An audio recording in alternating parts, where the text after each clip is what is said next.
Olá, jovens, sejam bem-vindos a mais essa aula de Química.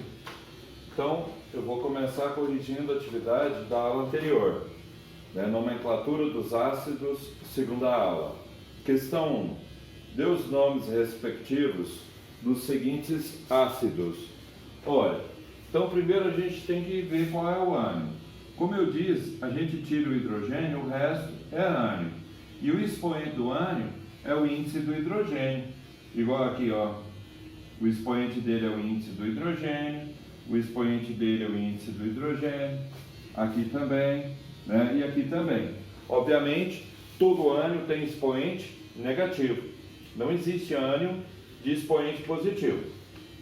Então, pesquisando a tabela, aqui é o clorito. Aí a gente usa a tabelinha aqui, ó, do mosquito. Mosquito teimoso, timato tipico, timeto no vidídrico. Se é ito, quando a gente passa para nome do ácido, passa para a terminação oso. Então, ácido cloroso. Aqui é o ortofosfato. Então, fica ácido ortofosfórico. A princípio dá a impressão de que seria ortofosfíco, mas fica sem sentido. Então, a gente muitas vezes tem que inserir letras para dar sentido à palavra. Que é o perclorato. Ceato fica ico, ácido perclórico. Aqui o sulfito. Ceito passa a ser oso. Mesma coisa aqui, ó. A princípio seria, você pode pensar que seria ácido sulfoso, mas não faz sentido. Então por isso que a gente tem que colocar essas letras. Vem de ácido sulfúrico, por exemplo, Então, sulfuroso. Pirofosfato. Então passa a ser ico, ácido pirofosfórico. Então, questão 2, diz o seguinte: os nomes dos ácidos abaixo são respectivamente.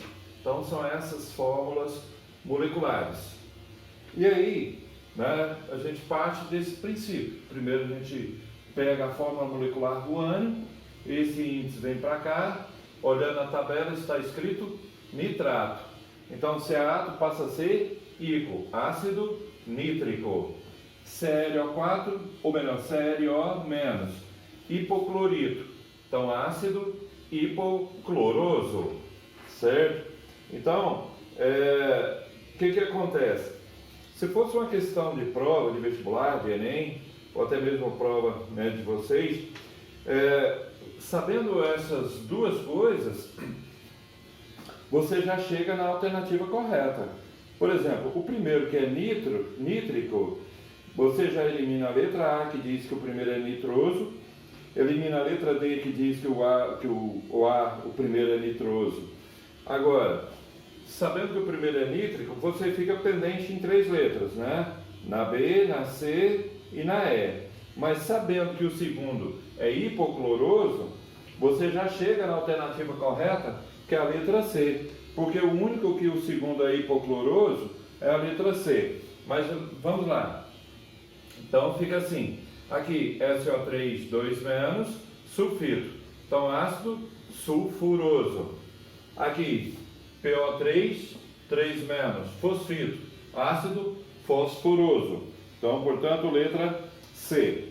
3. Determine as fórmulas moleculares dos seguintes ácidos. Então, essa questão 3 é ao contrário da questão 1, porque lá você tinha a fórmula molecular para determinar o nome. Aqui você tem um nome para determinar a fórmula molecular. Então, parte daqui, ó, fosforoso. Então, o ânion fica com a terminação ito, fosfito, que é o PO3, 3 menos. Aí, passando para a fórmula do ácido, claro, você insere o hidrogênio, porque toda fórmula molecular de ácido começa com hidrogênio, e esse expoente 3 menos vem como índice do hidrogênio. Hipofosfórico, então fica sendo, o pirofosfórico passa a ser pirofosfato, que é o P2O7, 4 menos. Passando esse 4 para índice do hidrogênio, fica assim, metafosfórico, é o metafosfato, que é o PO3 menos. Inserindo o hidrogênio, passando esse expoente como índice do hidrogênio, fica assim, HPO3, né? Ácido crômico, então passa a ser, se é crômico, o ânion fica sendo cromato, que é o CrO4, 2 menos. Passando esse expoente para índice, fica assim. Permangânico, se o ácido é íco, o ânion é ato. Permanganato, que é MnO4 menos, que é HMnO4.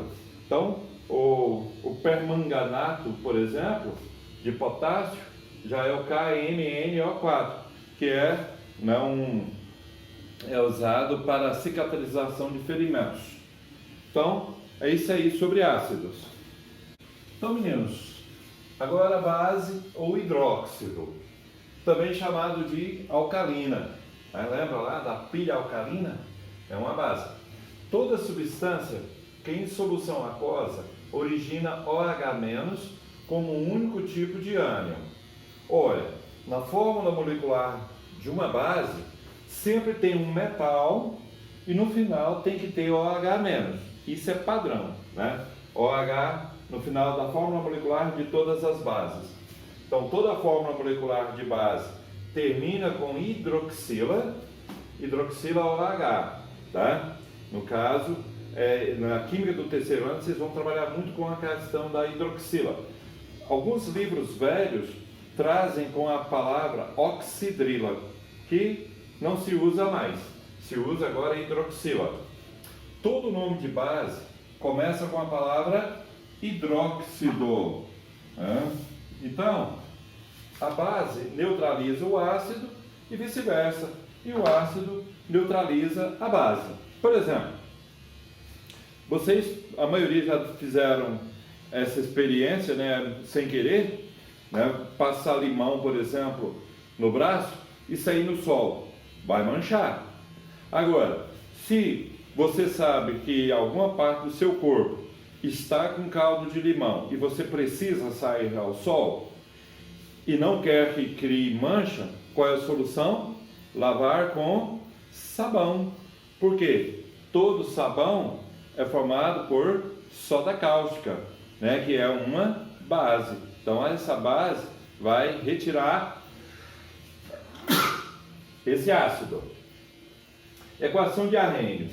Então essa parte dessa fórmula molecular preta aqui é como se fosse a pergunta, né? Então, para você montar a equação de uma base, você vai colocar a água em cima da seta, né? Pega o metal e eleva ao índice aqui da hidroxila, positivo, é claro, porque isso aqui é um cátion, e esse expoente, né, que é esse índice aqui, passa a ser coeficiente da hidroxila, e aí elevado a menos aquoso. Igual aqui, ó, alumínio, hidróxido de alumínio. Então vai ficar Al3+ aquoso mais 3OH- aquoso. Aqui, hidróxido de sódio, NaOH. Então põe a água, Na+, né, porque aqui o índice é 1, aquoso, mais OH- aquoso. Aqui o hidróxido de bário, né, põe a água, bário elevado a 2+ aquoso, mais 2OH- aquoso. Então nessa atividade eu vou cobrar só a parte de equações, né, e mais umas coisinhas, né, de parte teórica. Então, por hoje comigo é só. Para terminar, a famosa mensagem. O pensamento é vida. Então, diz o seguinte: não te perturbes pensando no passado triste. Conduz teu pensamento com segurança para o futuro. Pense na beleza que por toda parte existe e sorri, que serás feliz de novo, eu juro. Não profiras palavras de protesto ou de lamúria, nem te detenhas a viver a vida no passado, recordando ofensas de alguém ou perversa injúria, na ingratidão cruel ou noutro desagrado. Talvez já saibas que o pensamento é vida e que, em qualquer circunstância, poderás viver feliz.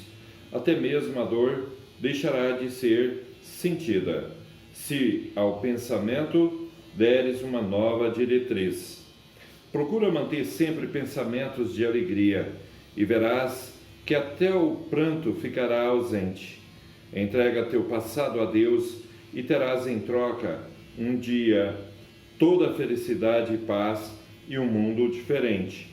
As lágrimas ainda poderão te vir um dia, já que provém de toda sorte de emoção, mas só terás então lágrimas de alegria, não mais de dor, de mágoa, de aflição.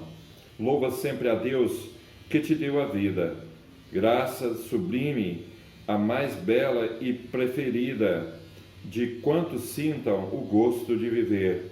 Se pensares sempre assim, de nova forma, verás então que para ti tudo se transforma e na própria vida sentirás maior prazer. Então me chamou a atenção no início que fala para deixar o passado de lado. Muitas vezes as pessoas ficam presas ao passado. Eu vejo principalmente as pessoas idosas amam falar do passado, como se o presente não tivesse importância e sem perspectiva de futuro. Mas eu digo a vocês, o ontem é passado, quem vive do passado é só história e museu. O importante é o hoje. Viva o hoje de forma intensa, como se fosse o seu último dia, porque o futuro só a Deus pertence. E se alguém chegasse em ti e dissesse, hoje é o seu último dia de vida, como que seria? De que forma você aproveitaria esse último dia de vida? Eu aproveitaria fazendo a vontade de Deus, para ver se conseguia a salvação. Muitos preferem aproveitar com as coisas mundanas. Então, dessa forma, a gente vai viver melhor, com certeza. Meninos, por hoje é só, tudo de bom, fica com Deus. Tchau, obrigado.